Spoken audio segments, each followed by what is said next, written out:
Good evening, everybody. We're coming to you live from the Torch Center, and we are here discussing Love and Rebuke, week number 2. We started last week. We started talking about the importance of giving criticism, how to give that criticism, and we mentioned that we're going to also need to talk about how to receive and accept criticism.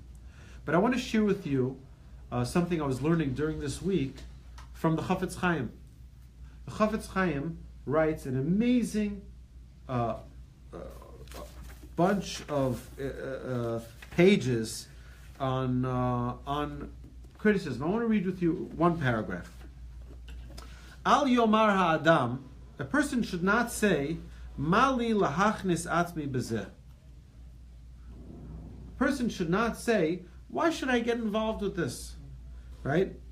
He says, I'm going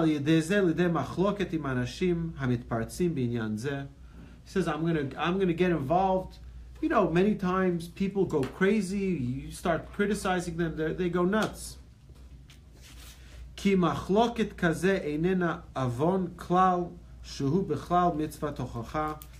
that maybe what they're doing is not even a sin, and I don't need to even give them criticism.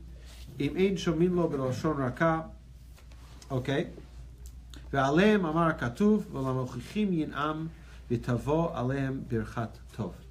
he says, it says a verse that if you criticize with a pleasantness, then only blessing will come upon you. So, what he's saying here is, don't run away from an opportunity to improve someone else. Don't run away from the opportunity. But you have to think very, very carefully about how to give that criticism in a way that will be effective. And that is the challenge that we're all dealing with. You know, I was reminded of a story in my preparation. I was reminded of a story of a friend of mine who was telling me about a family member who did something, and he wanted to tell that family member that this is not the way we do whatever that person did. That's not the way we conduct ourselves. I was hoping he didn't do it. Because I knew that if he said it to that family member of his, they'd probably never want to talk to him again.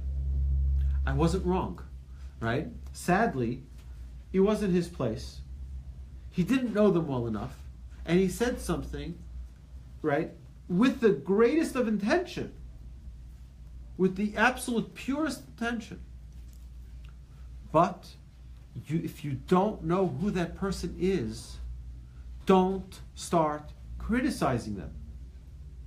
Don't lecture other people when you don't know who they are and where they're coming from. Right? So, yeah, you know what? You can walk around the streets of Saudi Arabia and you can start telling the women, what's wrong with you? Why are you dressed like this? You know, crazy people are dressed like this. You can say whatever you want to say, but you know what? Where do you come from? You come from Houston, Texas. In Houston, Texas, it might not be the norm. Over there, it may be the norm. So you have to understand that you have different cultures and different backgrounds and different societies and different religions. And every person is different. So taking all that into consideration, then still, if you find that it's important for you to open your mouth, you have to make sure that you say it in the most pleasant way. And that you say it because you love that person and you care about them. And that's why you're doing it. You're not doing it because you have a chip on your shoulder against this person, and now you finally found something to rebuke them about, and now that's it. Now I'm going to show them how much superior I am than them. Which is usually the case. It usually comes because, now I finally have a chance to show them how righteous I am. Right? They're going to see that I'm so righteous. But the truth is that we have to be very, very careful. Because what we could do is we could ruin relationships, potentially marriages, potentially a relationship with our children or with our parents, or God forbid, who knows, how damaging this can be for a person not to be careful before they open their mouth. Especially when you're rebuking someone else. Because what you're capable of portraying in those words of rebuke is that you're worthless. right? You're telling someone, I'm good, you're not. Yeah, that's right. I'm perfect, you're not. I have life worked out, you don't. Whatever the message is, it's not going to be pleasant for another person to hear that. If A, you don't really know them. Number two is you're not doing it with the fullest, purest intentions. And number three is the words that you actually use aren't sensitive and delicate enough and pleasant for that person to hear. You know, there's a verse which says, Diracheha darche noam. The ways of the Torah are a way of pleasantness. Mm-hmm. That's the way. You know, I'll tell you an amazing story, okay? An amazing story about how someone did everything he could not to rebuke, which made the greatest impact. Okay? My father, may live and be well, had a weekly learning with one of the great prominent rabbis of my community, where I grew up, in Muncie. And they would get together every Sunday afternoon, I think at 4 o'clock. They would meet and they would learn for an hour. It was a tremendous privilege. My father asked them if they could learn, and he said yes. So one week, Sunday afternoon, at about 4:30 or 5 o'clock, my father remembers, I can't believe it. I totally forgot about it. Right? Totally forgot. Doesn't know what to do. Does he call? Does he not call? What is he? Does he go now? Does he not go? Says, I have to call. Yeah. I have to call. He calls the rabbi. Listen how brilliant this rabbi was. He calls the rabbi, and he says to the rabbi, I'm so sorry. I'm so sorry. Totally slipped my mind. So the rabbi says to him, no, I am sorry. I'm sorry that I forgot to come. Now, I guarantee you the rabbi didn't forget to come. Yeah. Okay? Yeah. But it was, my father hung up the phone. He's like, this person is just the most amazing human being. He didn't want me to feel bad, but in doing what he did, my father never missed it again. I guarantee you, okay? He never missed it again. But you understand that the sensitivity that you need to have for someone else, someone who cares so much about someone else's feelings, such a person can actually give criticism. Right? Such a person, if he really wanted to give criticism, could. But if we don't have any type of such connection, if we don't have any type of such relationship, and we just go around telling people, you shouldn't park your car like that. You're not supposed to raise your children like that because I read in the Reader's Digest, they said that if we start giving advice to everyone. It's like a bunch of Israelis. They tell you, you go buy food. They're like, what's this for? What do you mean it's for? Because I want this. No, is it for children? You're not supposed to give this to your children. You get all the advice in the world. You go. It's amazing, right? Get ready, right? It's like anything you do, they tell you how to raise your children. When to put them to sleep, when to make them up. Every day, it's all one big family. Yeah. But somebody who used to work for you just posted something on Facebook recently, a story about exactly that. Yeah. Yeah. And she went into a store and she was going to buy something, and That's right. The clerk said to her, "No, you can't do that." Right. She's like, "What? You're telling me what I can buy for my family, right?" Wow. Funny. Yeah. All right. Okay, so here, let's talk for a second. What happens if someone were to rebuke us? Okay, so now we know that it really depends on who that person is. How much do we respect them? So now, let's say your rabbi calls you into the office, right? You get called into the office, right, in your congregation, 2,000 members, and the rabbi calls you. He says, hey, I need to speak to you. When can you meet?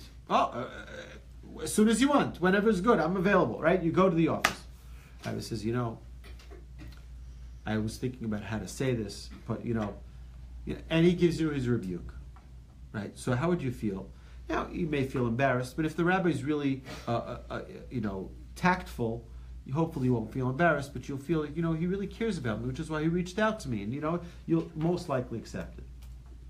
But if it's for the person in the grocery store who's going to give you that same exact criticism, you say, excuse me, right? Who do you think you are? Right? Did I solicit your advice? Right? And, it's like, so it really depends on who the person is giving the criticism. Right? Does it really make a difference? Does it really make a difference who that person giving the criticism is?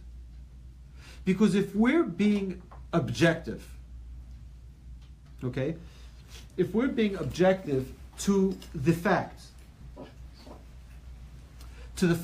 of whether or not I did something that needs improvement, whether I did something that needs to be enhanced in the way I live my life, does it make a difference who it's coming from? It doesn't make a difference. It should not make a difference. I'm sure it does. Why?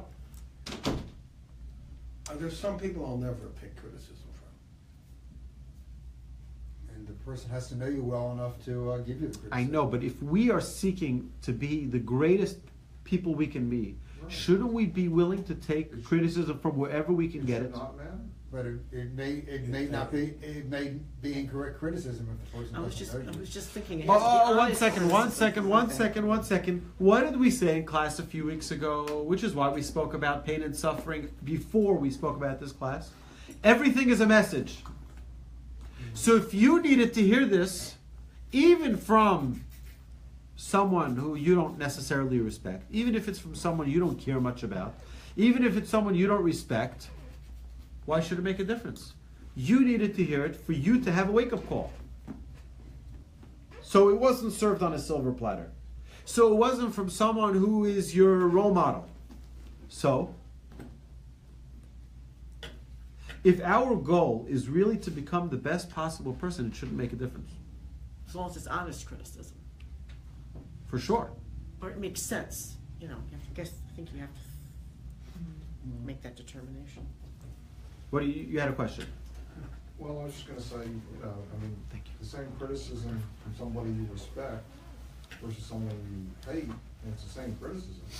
So objectively, it would be helpful for you. Exactly. So it shouldn't really matter who is giving us that criticism. If that criticism has one iota of truth in it, we should be thankful to that person. You know what? You're right. I didn't think about it. I don't necessarily appreciate the way it was delivered or packaged, but I appreciate the truthfulness of it. Yeah. And David does not like this. No, I don't agree with you though. But you have to decide whether or not it's true. Just because, even if your rabbi said something, it doesn't mean it's true either. But it makes you think. Exactly. So it should make you think whether it's someone you have a high regard for, or whether you don't have a high regard for them. Whether it's honest criticism or not. If it's not honest, then toss it away. But honest criticism doesn't have anything to do with them. It has everything to do with us and us evaluating. Well, right. It doesn't have to do with the other person as long as what they're saying makes sense. Right? If it doesn't make sense, then That's for you to determine, not for them. well, that's for the person, the recipient. I think has to determine that. That's what I'm saying. But you have to be humble enough to. I'll give you an not example. defend yourself. You don't want Do to you defend think yourself. that? I'll give you an example. I'll give you an example. You're at a party. You have 20 friends there. Okay? You say something. With all the 20 friends hearing it. Person says, "How dare you say that?" Okay? That's offensive. That's this, that's that. Now, let's say they were right. But the way in which they approached you is just not right. It's not right. Okay, so you don't feel very pleased by Right, for sure. what happened here. For sure. Likelihood of you accepting from them, minimal. Okay? Now what happens if someone outside, you walk into the car, they said, I think you perhaps could have had a nicer choice of words, maybe in a better setting, it would have been more effective. Will you accept from them? More likely. But why should it make a difference? It's the same exact... One has the possibility of embarrassing you and the other one doesn't. We're not talking about embarrassing now in public. That's not the topic. The topic here is rebuke. When we are the recipients of rebuke, should we or should we not accept depending on the source of that rebuke? Yes. Why? Because I'm not going to take... So if an arrogant person walks over to me and says, "You're arrogant," well, how does that help me? But it helps you because here is an awakening message to you. But it's Whether or not it's from not a good... heartfelt. I mean, there's a lot of people So that so say uh, as so I here do as so I so do, then here's the don't question we do need as to I do, ask. you know. So the question we need to ask is, do I only accept criticism if it's heartfelt? Not necessarily, but All you right. can't. There's some people that cannot give me criticism. There's some people that can't do that. That's all. I mean, Oh, so I think it's because perhaps you don't have respect for those people, and therefore, hearing something from them just doesn't do it. Yeah. No, it doesn't do it. Yeah, the reason. But I think there are people like that you can't accept their criticism. Okay, very possibly. If it's coming from somebody who knows me well and whom I respect, I'll accept the veracity of it. If it's coming from somebody who I don't respect, You're not gonna- I'm going to think he has no veracity, and You're not going to Right. I Okay. agree with So that. so there is We this. agree. Even if the guy with veracity says the same thing that the guy without veracity? So there is this element of message. respect, in the respect that we have for that person It's the message. really determines whether or not we're going to. So I agree with you, Don. It's Don, the I agree with you. message. It is the message that counts, Not the not message. the packaging. Yes, it is. All right? Yeah. So it's you think of it like this. All right? Think of it like this. If I give you a birthday gift, Right. right, in a beautiful package, or I give it to you just straight, here, take it. I'll take the package, right? But you understand that it's the same thing. Really, it's a gift. When someone is giving you criticism, it's a gift. It's not packaged nicely. Okay, I'm sorry, I didn't take the time to package it, but you got the message, right? Okay, so now let's get into the shoes of the person giving the criticism. The person giving the criticism, it's not enough to just give the package. You have to make sure that you put the bow on top of it.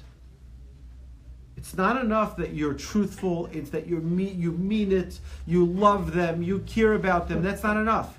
You have to make sure that you wrap it up and you gift package it to a degree where sometimes it's possible to give criticism without them even knowing it's criticism. Well, Rabbi, here's my question, all right? I'm not trying to be... Yeah. The guy that killed himself in prison, that did all the murders, Hernandez? Yeah. Okay? they reverse his. No, I'm just making, I don't care about him. After he was dead, they reversed. You know, Rabbi, if he gives me criticism, I ain't gonna listen to a word he says. Why? But maybe there's some truth to it. No, but look at the messenger. You're gonna listen to a convicted homicide murderer, Well, he's and you're also- gonna take criticism from him. He's also a professional football player. I mean, he really had a lot of discipline to become that. Yeah, but you're not gonna listen to him. Yeah. You I, are. I hear what you're saying. Doesn't everything that you perceive come from Hashem? Oh, so you remember we spoke about this. We said from the Baal Shem Tov that everything that you encounter is a message. It's a mirror. We've always said this. I say this all the time. I say my Me too, grandfather me brought too. this down. Yeah. So therefore, you have a message that's being presented to you. And now, just because it wasn't packaged properly, you're not going to take Well, it? that's different than the Why? person that's given it. Why is it any different? What if Adolf Hitler gave you criticism? What That- would you say? The idea is here that we're saying that you have to be subjective whether or not this is truthful or not. Now, I don't like the person, I don't like the way they presented it, I don't like the way they talked to me, disrespectful, yada, yada, yada. But is it or is it not truthful? And if it's truthful, I have to run and thank them. Oh, sure. Yes, that's the So next what one. you have to do is You're like, okay, Ad Khan, I enough. got it. I got it. But then if it's not truthful, then you can go and talk to this person and, tell them, well, I don't agree. So in other- Well, or what you can do is what I had to do with somebody one time, not too long ago, that did something to me that was embarrassing publicly. And I went to that person and I said, I probably was wrong about what I did, but you embarrassed me. So, and then that was it. But it doesn't mean it doesn't mean that what that person said to me wasn't right.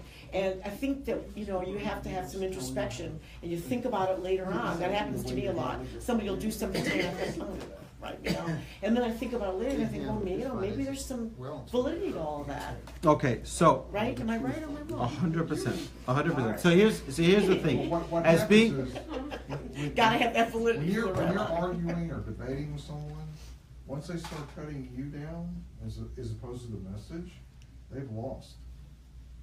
Yeah, They've of course. lost because they're deflecting from the message to the messenger. that's correct. And the idea is we have to be focused on the prize. The prize is to become the best person we can become. Whether the messenger comes this way or that way, with a beautiful bow on top, with roses and lilies, it doesn't make a difference. Is it or is it not a valid message? And if it is, we have to be grateful. If it isn't, then we just move it aside. Okay? You're And still not Exactly. considering the Exactly. source of the message. you can't consider Well, the in source the of the end, message. you really can't. Can we Yeah, you're still right. take In the the end, you message can't. as There's no other as source. if it's partly true or whatever? Can we be thankful for the message, but can we just really not like the person? For the way Yeah, they presented it? absolutely. We'll talk about that another time. Don't not like people in general. It's not a good thing. But you don't have to love them for it, but you should be appreciative. Okay, so look, we're not going to fix everything in one day. But let's... Coach forgave. What? I'm not moving. Nobody- So try to seek out your personal message regardless of the source. Okay? So, yeah, even if it's not packaged, okay? Did we give the example of Jacob giving to his two sons the Yeah. criticism? Yeah, We spoke about that Shimon last Levi, week, yeah. right? That was the greatest blessing they could possibly get, right? The greatest blessing Shimon and Levi could get is an actual piece of criticism From who? from their father. Well, that's different. Is But it? I'm telling you that it shouldn't make a Right, difference. Joel? You could Now, agree I with me. have another question, which is on topic but off Yes. topic. Okay, so what if I am the bystander watching someone else give criticism to someone else, Yeah. and I don't like the way that let's say party A was giving criticism to party B? Could I intervene and tell them that yes, hey, okay. you So should again, not the say case it for like those of that, you or for those of you who don't hear the question on Facebook, if you are a party and watching someone give criticism in an inappropriate way to someone else, should you intervene and tell that person that they're doing something wrong? Again, if you think that person will hear what you have to say, most likely not. But in that case, I think I know which case you're talking about. So then yes, but if not, then no. Again, I don't know how many times we've said this already. I'm actually trying to pinpoint the source for it in the Talmud. But when the Talmud discusses this commandment in the Torah, to give criticism, to give proper rebuke to your fellow man, the Talmud relates that just as there's a mitzvah to rebuke someone you know will accept, there's a mitzvah not to rebuke someone you know will not accept. Okay? So if you know the person will not accept, which in this case is most likely, people today are much more, they just throw out words without realizing what they're doing. So we need to be, because we're living also in a world where there's no repercussion. You know, we're living in a world of Snapchat, right? So you have a statement that you can make, and as soon as that person watches it, it's deleted, it's gone. So now what are you going to do? There's no repercussion for anything. But that's not the way it is in the real world. The real world, in the world of the Almighty God, creator of heaven and earth, right? There is accountability for everything. And if we hurt someone's feelings, we're held accountable. And if we insult someone, we're held accountable. And if we help elevate someone, we're rewarded. Handsomely rewarded. Okay, so now, when you get criticized, number one, when you get criticized, don't try to defend yourself. Remember, no one in this world is perfect. Okay, what happens is many times we right away try to cover ourselves, right? No. Well, you have to understand it. Just listen, take it in, be humble for a minute, and accept. Just accept, right? You're not perfect. It's fine. Now, I think you should be thankful, right? I think that again, it may not be pleasurable for you to hear it, and even though they're on the other side, even though they're your competition, even though they're your rival, it doesn't make a difference. If there is something of truth in it, something valid in what they're saying, you know, gratitude is in order. Gratitude is in order, even if it's not pleasant. Okay, so try to seek out the personal message regardless of the source. And number two, when you get criticized, don't try to defend yourself. Remember that no one is perfect, including yourself. Then, think it over. Is it true? Yeah. And if it's not true, why do they perceive that? Yeah. And that many times is the case. A very spirited audience here online. Thank you, Rabbi Trepp, Chief Rabbi of Austin. Thank you for joining us. So we have we even if it's not true, why do they perceive that? And that's a question we need to answer. Even if they're wrong. Why are they wrong? But why do they come to that conclusion? Mm-hmm. Maybe there's something. Maybe there's a message that I'm giving out that is inaccurate, and people think, oh, he's not being so fully honest. He's not being, he doesn't. You ask him, is it day outside? Well, depends where. It's like they start. Just answer the question, right? That sometimes people are like that, and so okay. Another thing is why. So we said again, think it over. Is it true? And if it isn't true, why do they perceive it the way they perceive it? Okay. The next thing is thank the person for their criticism, and take it one step further. So you know something? I think you have a good point. Do you mind elaborating? Right? I know you wouldn't criticize me on one experience. You must have seen this multiple times. Please, I want to hear more because I'm very interested in growing and becoming a better person. And you're saying something which is very valid, and I want to learn more about this. Please guide me, help me, right? And you may hear some amazing things. You may be surprised by the information they share or the perception that they had and why they had that perception. So it won't hurt you. You see, the problem is we're all afraid from the get-go that, oy gewalt, what will happen if they find out that I have a flaw? Guess what? We all have flaws from the onset. We've discussed this numerous times in our Mussar classes. Everybody has flaws. Now, with that being established, that everyone has flaws, each and every one of us, now, is it empowering or not to know what those flaws are? I think it's very empowering. You know why? Because now you can fix them. You're not blind. Now you know exactly what you need. Well, some people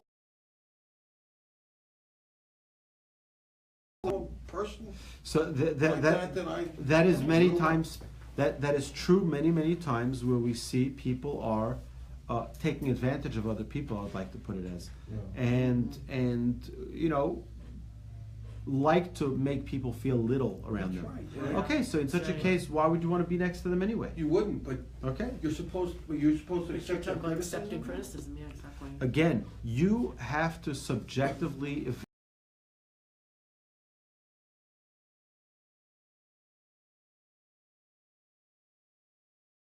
Okay, so it looks like our connection here is having some difficulty, but we're gonna take it slowly. We'll breathe slowly. I think it's getting. I think Apple is getting.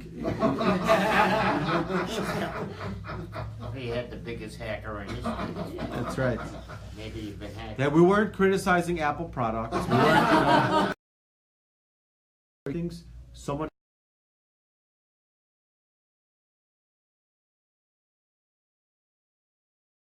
You know what? I don't care about this person. It's not my business. Goodbye. I think that's where we have to start. We have to start with assuming that people don't necessarily want to hear what we have to say. Or, sorry, we have to start with that people don't want to criticize us. The only reason they do is because they care about us. Mm-hmm. Okay? Mm-hmm. So, we said like this: the Jewish people are a unit. If one Jew hurts, all Jews should feel it. There's an interesting, amazing story about this idea. My grandfather, when he came to the yeshiva, the Great Mir Yeshiva, so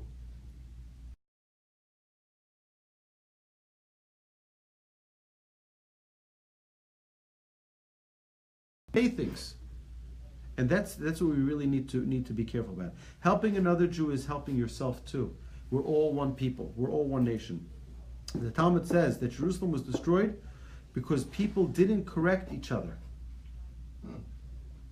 Right? You have your problems, right? I don't care about them, right? I don't care about your mistakes, right? I'm not here to fix you. You make your mistakes. To do it. The fact that you told them, so now you're causing them to sin, right? Intentionally. Or is it better just not to say anything? It's better for them to be doing it by mistake than doing it intentionally. All right? So, listen to the message. You see something, say something. It's the big policy for Homeland Security. You see something, say something. I say it's the same thing with humanity. If you see something and you know that they're going to accept, say something. Okay? But don't ignore people and not even give them the courtesy of being able to correct their ways. So, just as a quick summary, criticism keeps us in check with ourselves. Don't be too arrogant to accept it. Right? Don't be too arrogant. It's okay. You can accept. Nothing's going to happen. Right? It is an act of love and concern that led that person to give you that criticism. Okay? So, we're going to stop here. I want to thank you all. And we're going to say count the Omer. And then we're going to do the next way of the 48 ways. Thank you, my friends, for joining us. Please like and